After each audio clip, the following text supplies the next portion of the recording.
మనం హెల్త్ బాగోలేక హాస్పిటల్కు వెళితే డాక్టర్ ప్రిస్క్రిప్షన్లో మందులు రాస్తారు.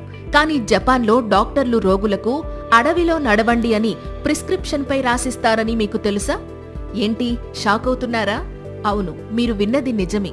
జపాన్ డాక్టర్లు ప్రిస్క్రిప్షన్లో ఇలా రాయడం వెనుక అద్భుతమైన సైన్స్ దాగి ఉంది. అదే షిన్రిన్ యోకు లేదా ఫారెస్ట్ బాతింగ్. ఇది కేవలం ప్రకృతిలో నడవడం కాదు, మీ 5 ఇంద్రియాలతో అడవిని అనుభూతి చెందడం. చెట్లు, మొక్కలు తమను తాము కీటకాల నుండి, వ్యాధుల నుండి కాపాడుకోవడానికి ఫైటోన్సైడ్స్ అనే సహజమైన నూనెలను గాలిలోకి విడుదల చేస్తాయి. మనం ఆ గాలిని పీల్చినప్పుడు ఈ ఫైటోన్సైడ్స్ మన శరీరంలోకి ప్రవేశించి మన ఒత్తిడిని తగ్గించి రక్తపోటును నియంత్రిస్తాయి. ముఖ్యంగా ఇవి మనలోని న్యాచురల్ కిల్లర్ సెల్స్ సంఖ్యను, వాటి పనితీరును గణనీయంగా పెంచుతాయని శాస్త్రీయంగా నిరూపించబడింది. ఈ ఎన్కే సెల్సే మన శరీరంలోని క్యాన్సర్ కణాలతో పోరాడే ప్రధాన సైనికులు.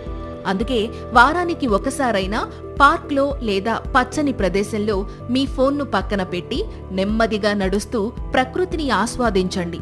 ప్రకృతి మీకు ఉచితంగా అందిస్తున్న ఈ శక్తివంతమైన ఇమ్యునోథెరపీని ఫ్రీగా పొందండి. Thank you.